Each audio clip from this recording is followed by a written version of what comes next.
Hello and welcome to the Broadcast Newswrap, your shorthand guide to the week's TV news stories, brought to you by the Broadcast editorial team and the industry's biggest names. 2020 has no doubt been a year to forget, but this week we welcome three of the UK's most knowledgeable indie bosses to tell us how they have navigated through this annus horribilis. Hattrick Productions founder Jimmy Mulville, Brown Bob Productions Nicki Gottlieb, and Bad Wolf's Julie Gardner are here to talk COVID challenges, Zoom meetings, and looking to the future.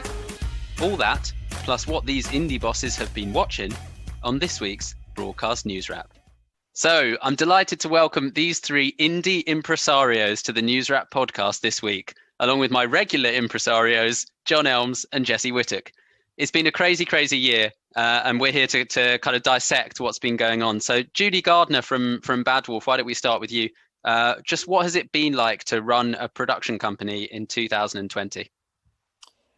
Well, it's had its own special challenges, I think. It's good and bad because on one hand, you know that you're very lucky because if you work in scripted and you're in development, you can obviously work from home, you can Zoom in your pajamas, you can keep things running.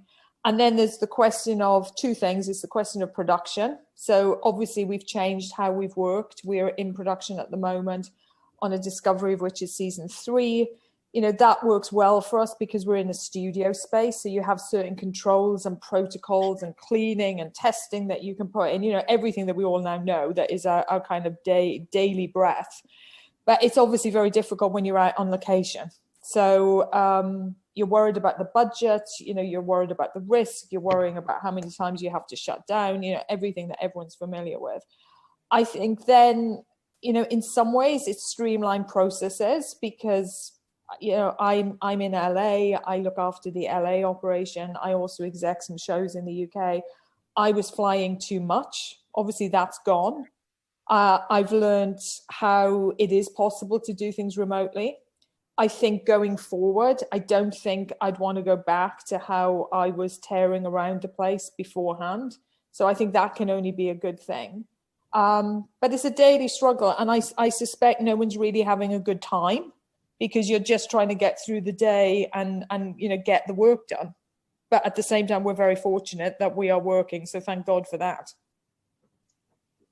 Yeah, I think it's a slightly sad reality, isn't it? The idea of no one really having a good time. I think we also sort of feel that in many respects, like you're just trying your best to kind of keep things as they were almost. Nicki, how about you? What's your year been like?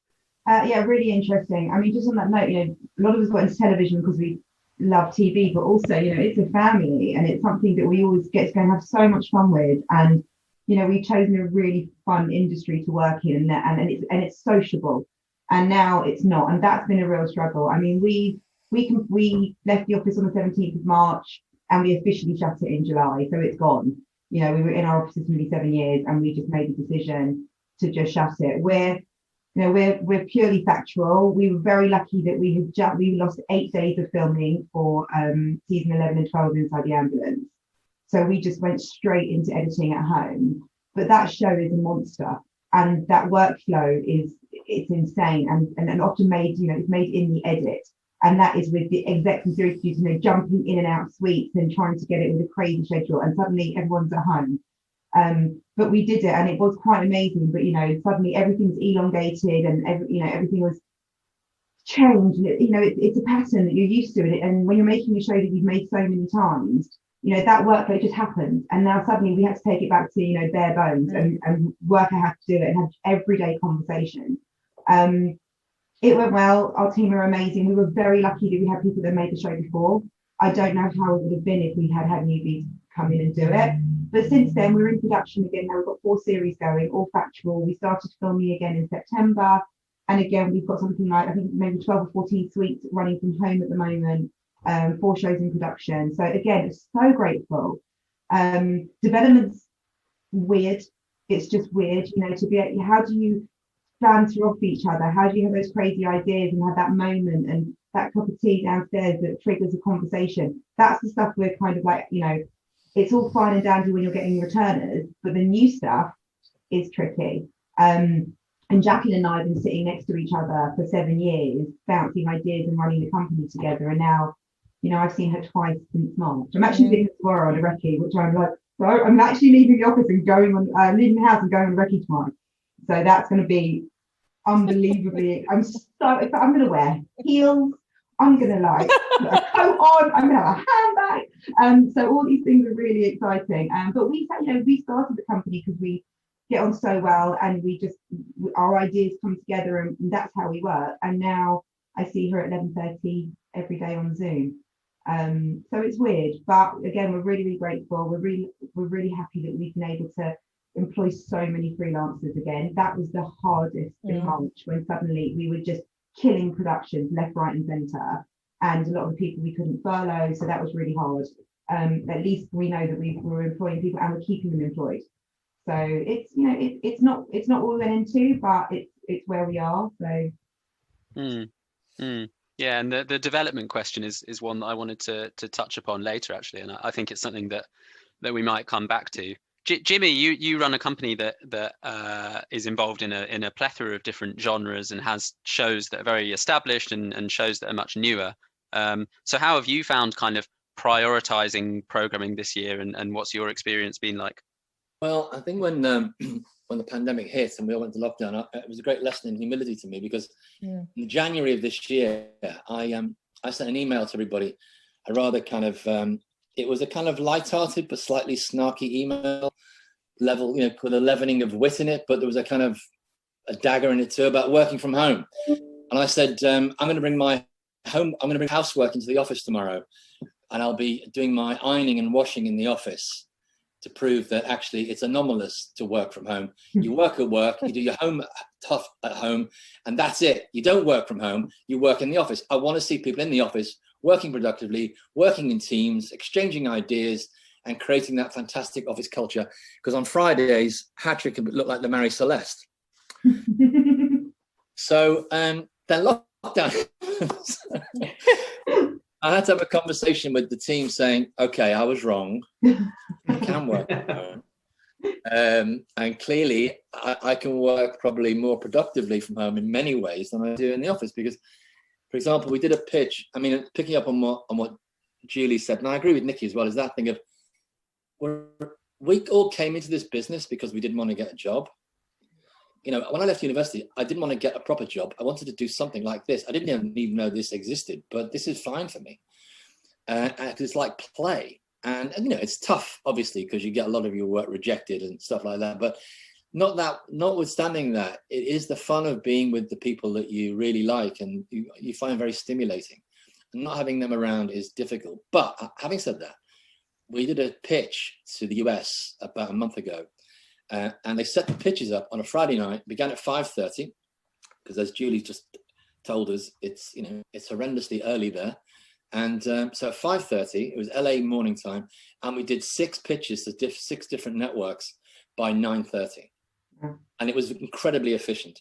Having said that, the writer halfway through in one of the gaps said, I never want to hear myself say these words again. And I said, I never want to hear you say these words again, because it was like being locked in kind of Groundhog Day for this poor guy. Because normally when I go to LA, I'll fly out on the Sunday and come back on the Friday so I can be back for my family at weekends. Is that, I maybe have 2 or 3 pitches a day, because getting around LA is like, it's a car park. So, but having it also concentrated on the one hand was incredibly efficient. On the other hand, it wasn't as much fun as hanging out in LA. So I think what it will mean for me going forward is, if we're talking about lessons that I've learned, is, of course, nobody will ever work in my office every day of the week again. I think it's a different way of working, and I think I fully get behind that now.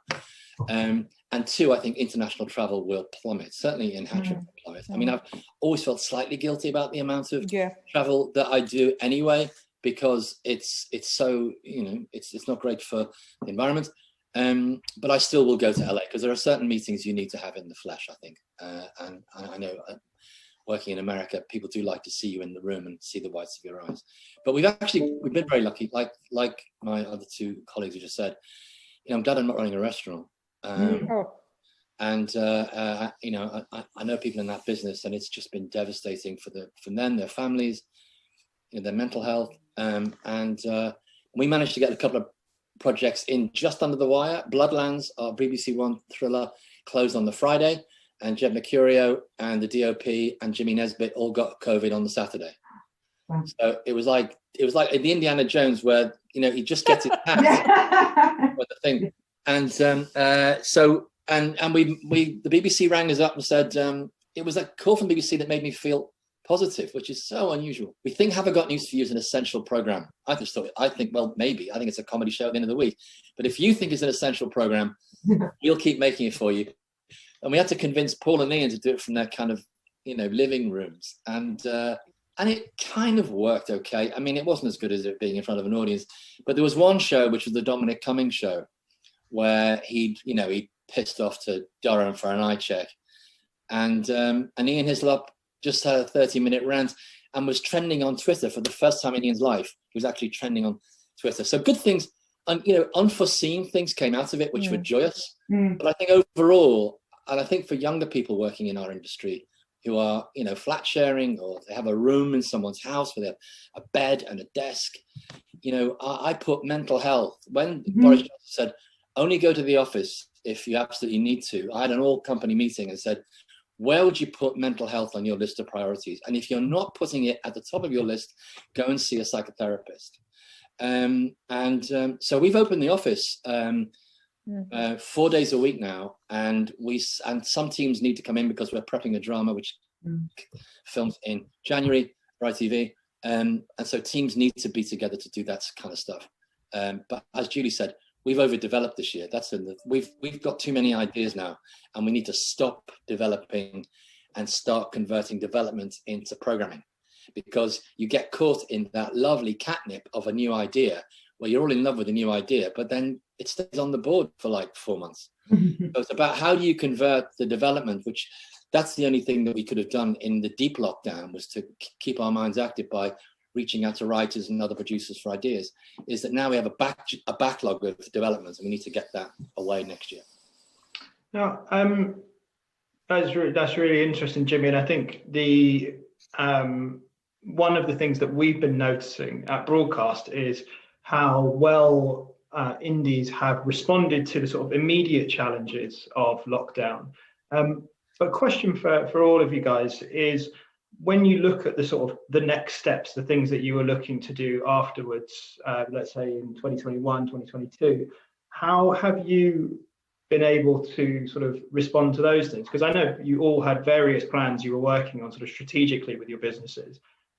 So what has been like the extent to which you have focused on that in comparison to, getting the next show out the door and just getting through this year? But maybe Jimmy, if you start on that one, and then we'll go around.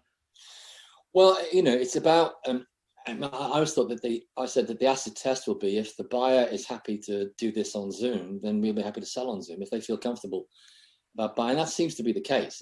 It depends on, on the idea and the package. But we had to push all of our, we pushed Derry Girls, and we pushed a new ITV drama with Vicky McClure, and a 3-parter about Stephen Lawrence, all into next year. So already, unusually for us, we have about 3 or 4 dramas which are going to be kind of our spine for next year, and other things will fit in around that. So in many ways, we're starting to 2021 in a better place than we would have done had we, and we've managed to get through 2020 unharmed.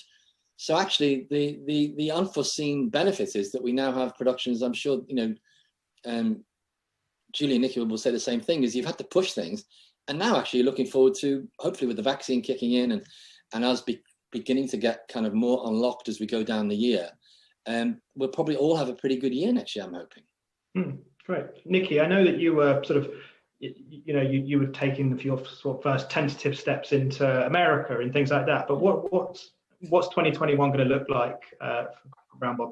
It's interesting. I mean, we did a lot of American development through lockdown. It was great, and had a lot of conversations and made a lot of contacts. But obviously, we're brands for banking new, so we need to be there. So it's sort of still there, but it's on the back burner. We were also ready to open our Leeds office in September.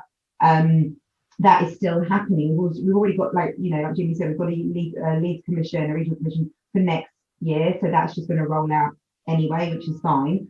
And then the rest of it has just been really concentrating on getting our shows out here. I mean, we're massively in the medical area. So, you know, if you can imagine, for us being factual, it's we can only do what we can do. So we know when we do our forecasts, we do sort of like best case, worst case, middle case, which everyone else does. We've now just done our forecast in tiers. So if we're in tier 3, what can we make? If we're in tier 2, what can we make? And if we're in tier 1, what we can make? Because that's realistic in the factual space. Because, you know, can we travel to this part of the country? Can we have the teams to get, you know, what's it going to be? So, yeah, I mean, you know, like Jimmy said, next year could be absolutely stellar if everything gets to pick up. And that, you know, yeah, the vaccine and everyone allowing us in. We were due to do a massive 2 shows in hospitals and inside the ambulance, you know, and that's all based around, you know, we're having a lot of questions about PPE, you know, masks. How do you shoot with, you know, without seeing masks? How do you make a show where it's evergreen, you know, that it doesn't feel like it was made in 2020 or early 21? So that's what we're concentrating on right now. So far, so good. You can't really notice as much, but it's difficult. You know, we're doing train shows at the moment. Now, you film on a train, you have to wear a mask. No one wants to see that. So it's how do you get around it? So there are everyday questions, and I think our way of working has definitely changed. Jacqueline and I are having to be so hands-on, like whereas before we were able to sort of oversee. Now, you know, everything is us really, really in depth. We've got to keep an eye on things, and we've got to be able to make really quick decisions. We can't just, you know, have a conversation, a bit of a chat. It's got to be there. It's got to be now. So we're all consumed with that on a day-to-day basis, which is trying the balance of doing that and building the company at the same time. It's tricky. But, you know, it's happening and we're moving forward. And we just, you know, will we get another office? I'm sure we will. A lot of our shows get made in the edit. We're desperate to go back into the coke house, desperate. But we'll see. But everyone's in the same boat, and we're all trying to just do everything. And the commissioners are being amazing. The conversations I feel really supported by the people we're working with the commissioners. They're really having lovely, open, honest conversations. And that's amazing, because you're never sure, are you, when you're having conversations with commissioners or what the channel is thinking about behind it. But yeah, we feel supported. So that's been lovely. So yeah. Great. And Julie? I think I'm thinking about 2 things. So I'm worried about how much overdevelopment is now in the scripted space, particularly in LA, because, you know, it's a city that thrives on being in work, being seen to be in work. So as soon as you can't be in production, everyone's developing. And I'm kind of looking at a lot, you know, it feels very, very busy, and it felt very busy through the summer. And I'm kind of looking at this volume of development thinking, okay, but where's the money? Where are the slots? What's now the equation of how many pieces get developed to how many pieces get picked up? It's not the same, but what is it? So I'm kind of thinking a lot about that. I'm also thinking about what will become the definition of normal commissioning for the broadcasters. Because I do think what Nicki and Jimmy are saying is right. I can see, you know, hopefully lots of second seasons of things coming next year for our company. It's interesting to me about when the new things will come through, because I think the broadcasters are hit with, you know, having to pick up the things that are going slower, having to obviously transmit those things. They're then looking at the things that maybe they've had in development for a longer time. At what point does the really truly new stuff come, and how much of it will there be, and what will the criteria be? You know, and certainly for all the pitching I'm doing in America, it's still what we always know. You need big talent, you know, you need something noisy, you need something that's going to burst through. So I think those pieces will always be sorted, but I'm always anxious about the quieter, more difficult pieces, and at what point does that come through? And I think, you know, for both countries, for every country, but particularly here, the industry is hit really by 3 things. So it's hit by COVID. There's a proper meaningful engagement in Black Lives Matters and how you bring diversity into storytelling. That's, That feels different this time. It feels like people are really scrutinizing what they develop, who they develop with, trying to do better. And then, of course, you've got the ongoing WGA problem with the agencies. So, you know, those agents were already hit with the implications of that. So you've got these three things. Then you look at the big mergers that are happening, you know, the seismic shifts in the industry. So I'm not sure where all this leads to. It's like, you know, we're baking a cake here and we're throwing in disparate ingredients. And I'm not sure where, you know, have we forgotten the baking powder that's going to make it rise? I don't know. Or have we overstuffed it with too many things? So I think there's a lot of change coming.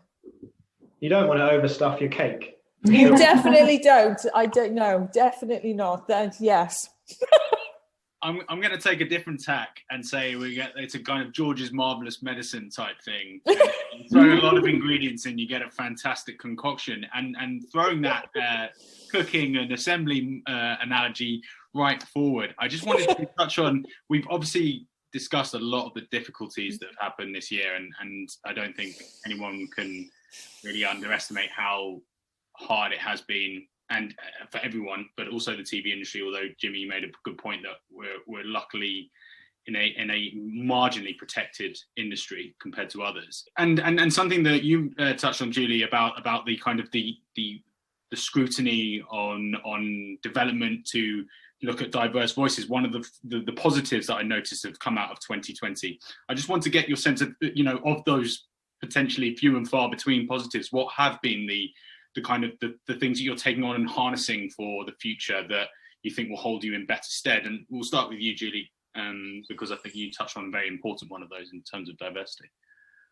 I think the diversity question is real. I think it feels different. I've been in LA for 11 years, which I can hardly believe, but 11 years. So I haven't been here for the other kind of crisis points, but it's from the people I work with, it feels different. And I think executives are really beginning to look at some of the decisions they make and how they view stories and the kind of pitches. So I do think there's meaningful change coming, and I hope to be part of that and really keep thinking about it. I think beyond that, I think I'd come back to how we work, because, you know, to Jimmy's point, I was traveling too much and I was feeling guilty about the environment. But until you have a sharp shock, you don't know how to break it, because you're so caught up in, I guess, your self-importance. Oh, I must be there for that meeting. I must be there for that startup production. Oh, they can't do that without me. Well, actually, lesson in humility, they can. And it's absolutely fine. And you can be doing it from Zoom. And I think I needed this crisis to kind of realize and prioritize how I work. So I think that is a positive. Yeah, I don't know what else to say, really, other than it's maybe we go back to a simpler way of filming. You know, I do agree with Nicki. Some of the conversations with the broadcasters are genuinely good, because it's such a crisis. It's almost like you've cut through the conversation more quickly. There's a greater honesty about what you need and what the baselines are, which is refreshing. Yeah, maybe going to Nicki on that point, you know, and Jimmy also will hopefully touch on it, because he touched on it before. You know, the people taking pictures on Zoom, there has been a leveling of the playing field a little bit in terms of being able to pitch to more people via Zoom and not be able to get through the doors. Is that something that you're having franker conversations because we're all in it together type thing, or is that? Jimmy, do you want to take that? I know it's to you first, and then I was going to go. No, sorry. I mean, is it any different for us? I mean, yeah, going to the meetings, but we talk. It's so different in factual as well. You know, factual, you're top lining. Are you interested? Are you interested? Are you interested? Are you interested? You know, we went through a whole stage at the beginning of lockdown. You know, everyone was getting all the COVID commissions, and we didn't go for that. We just were like, let everybody else have that. We've got our stuff that we want to do, and then we top line, and then we have a conversation about it. And then we, get some nice takes together, and we're able to do everything. I mean, that way of working hasn't really changed for us. You know, it's not something that's made a dramatic difference to us. We just get on with it. And it's what's different is the control we have over it. So everything was usually, under our eyes, and now we have to sort of trust a lot of people to do a lot of parts of the job, and you don't get to see them. You don't get to, if we've got a development we want to do, we're flat bang in there. I mean, we will literally get a yes, and the next day we'll be filming with somebody.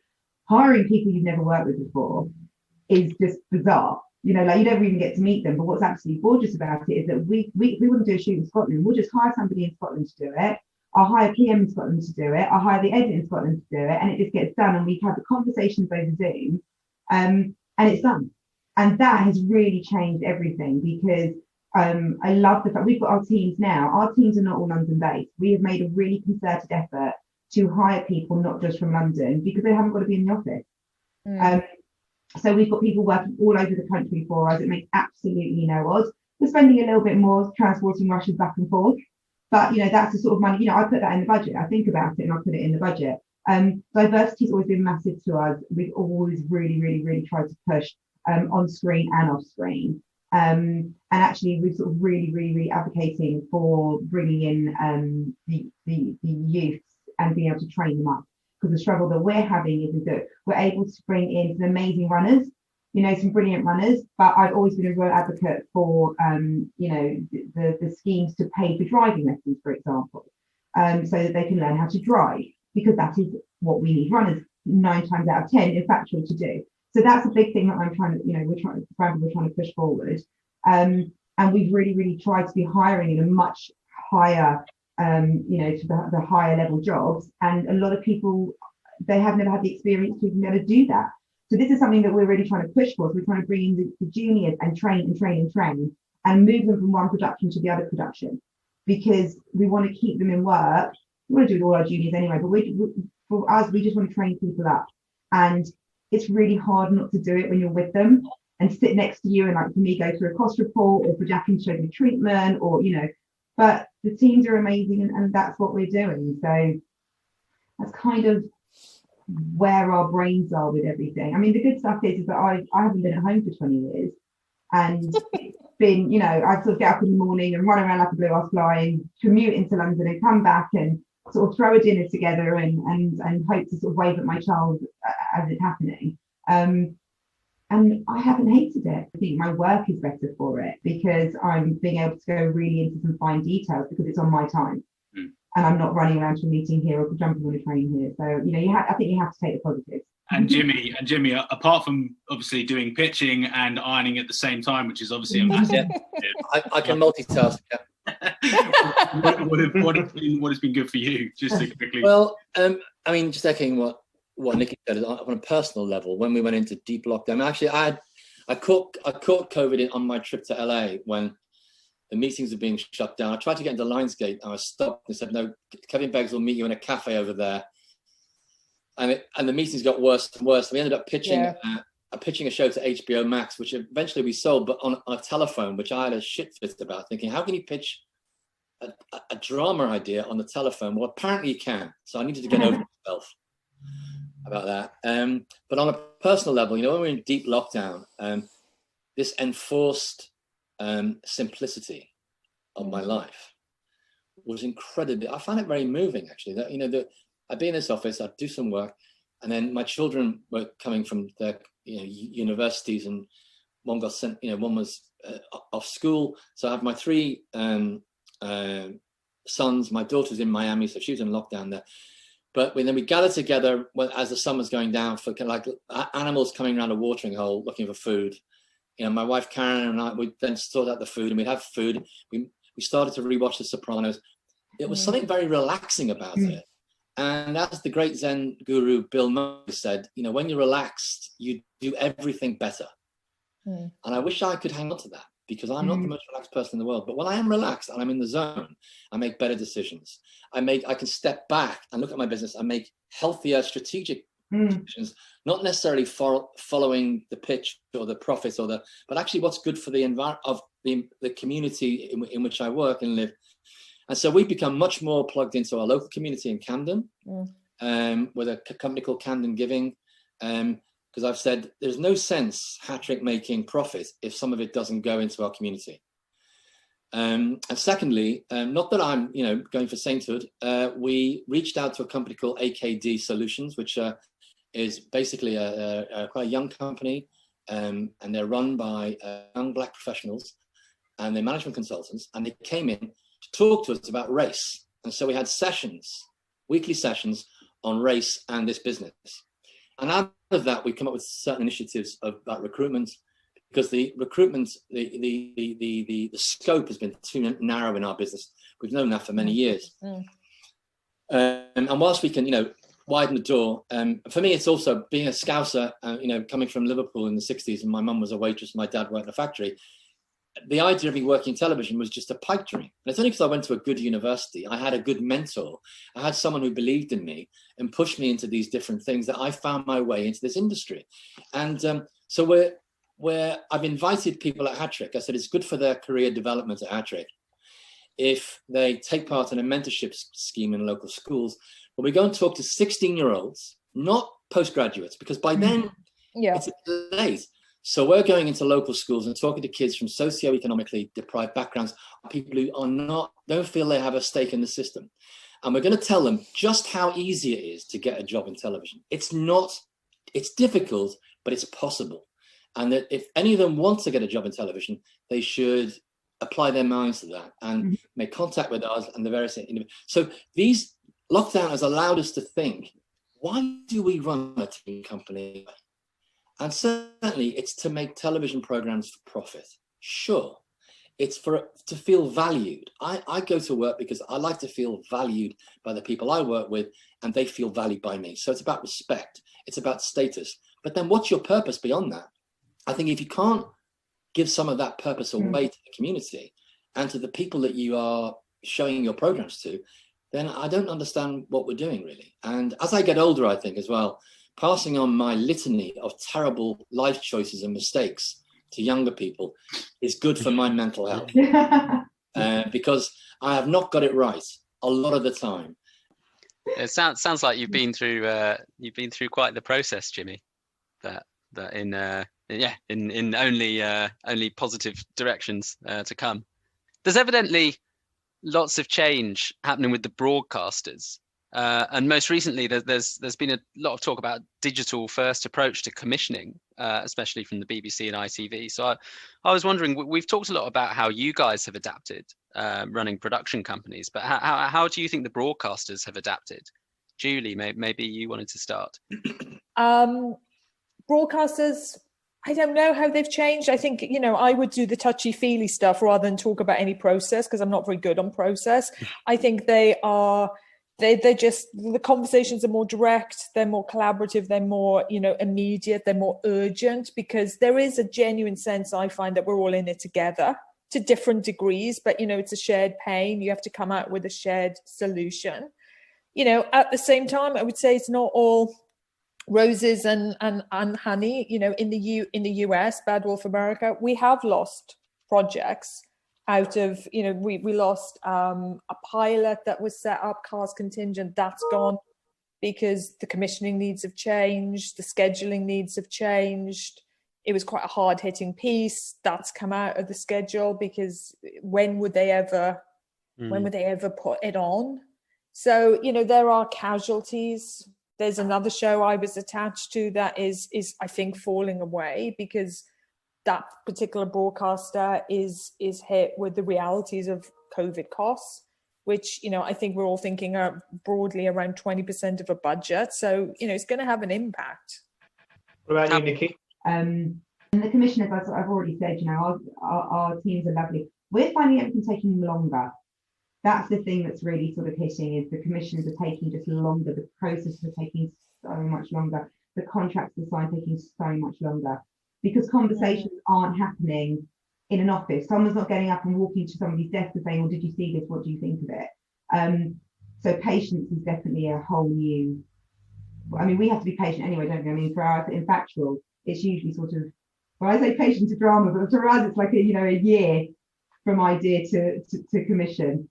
For you guys, I know it can be a lot longer, but it's now, we're adding 6 months onto a lot of the stuff that we're doing. But yeah, it is what it is. And that's interesting, isn't it? Because there was so much talk on the flip side about the kind of democratization of commissioning and how people expected maybe decisions to get a bit quicker because you don't, if you're based up north, you don't have to keep coming down to London. You can just use Zoom or whatever. But it sounds, from what you guys are saying, it sounds like that's not really worked out in reality. Well, there's all these processes. There's always, there is just a process, and there is just, everybody has to do their job, don't they? And it's the same pot of money, so it's the same conversations. But I think people not being in the office together, we find it difficult to make decisions quickly. It's like, is this conversation a WhatsApp message? Is it a phone call? Is it an email? Is it a Zoom? You now got these sort of like 4 tiers of how you manage to communicate with each other. Otherwise, we'd be on Zooms the whole day and we get no work done, which is also the reality. But it's slow, but it's transparent. That's what I would say. Interesting. Look, it's been fantastic having you guys on. We couldn't quite let you go without asking you what you've been watching on TV, which is a regular segment that we like to partake in. Jimmy, what have you had on recently? Well, don't forget, I'm both my sons are back from college, so they tend to hog the screens. But when my wife and I can actually get some time, we just started The Bureau, which we're a bit late to, the French drama, and I've actually got wrapped up to watch Call My Agent, which everybody in my office keeps saying I've got to watch it. But we tried to option it, but it had already gone. Although I think remaking a brilliant thing is not something. I did say to the producer, you want to make something that's already brilliant. I'm not sure that's a good idea, but you're not hiding to nothing, really. So we've watched the usual things, recently the Queen's Gambit, which, I think what's really interesting about drama now is that I was talking to Jed about this at HTM, is that how now it's the what they used to call the mini series, but the 5-parter, maybe the closed-ended 6-parter now, how they are making statements, and there's a desire for that kind of novelistic journey which has a closed end, rather than the rather attenuated, let's keep it going, let's keep it returning, which in the end the show jumps the shark, season 4, season 5. And so I've enjoyed the Queen's Gambit, and I am going to save up The Crown for Christmas. My wife doesn't want to watch it, so I'll have to scurry off to a room and watch The Crown, because it's just like, it's a really good soap opera. The most dysfunctional family in the country. It's fantastic. Disclaimer, we'll put a disclaimer before that one, Jimmy. Julie, how about yourself? I'm going to be shameless. I'm going to start with a Bad Wolf show. How about that? It's terrible. I've become so American. So this year I Hate Susie, and because of workload and travel, Jane Tranter, my partner, exec Industry, and I had nothing to do with it. So I hugely enjoyed genuinely being a viewer of Industry. And then it's all the obvious ones, I guess, this year. I've loved Schitt's Creek. I've been celebrating, its attention and awards. I loved I May Destroy You. Couldn't get enough of that. Obviously Succession, I can't remember, but time is a stop for me. So I don't know if that was last year or this year. I don't know what day of the week it is. They're all the same now. So I put Succession in if it counts. I think it does. I'm even worse. So I'm really bad at watching anything British. Terrible and factual. So I have a slight obsession with MasterChef Australia. It's a thing. I just finished season 12. I'm embarrassed. There's 63 episodes a season, but I just love it for what they've done with with the format. So that's that. Queen's Gambit. I've just finished Queen of the South on Netflix. I have everything on Netflix going. I watch pretty much everything. I have my iPad that sits in front of me whilst I'm working with random medical shows on it, like Chicago Med, or I watch Chicago Fire, I watch Chicago PD. So you can see where my brain is. Anything with Chicago in it? Well, yes, turns out. So I watch a disgusting amount of television. And my iPad follows me around when I'm cooking, when I'm doing my makeup. I lose myself in it, and I love dramas, and I make factual. So it feels like this is a beautiful moment for us to end. Thank you so much, the three of you, for joining us. We really appreciate it. It's been awesome. Pleasure. Pleasure. All right, Thank guys. you very much. Bye, guys. Bye-bye. Thank you. Thank you for listening to the Broadcast News Wrap. I'm senior reporter Max Goldbart, and you've been listening to Hat-Trick Productions founder Jimmy Mulville, Brown Bob Productions co-founder Nicki Gottlieb, Bad Wolf founder Julie Gardner, and my colleagues John Elms and Jesse Whittock. This podcast was edited by John Elms. You can check out past episodes of the pod on Spotify and iTunes, or on the website via www.broadcastnow.co.uk.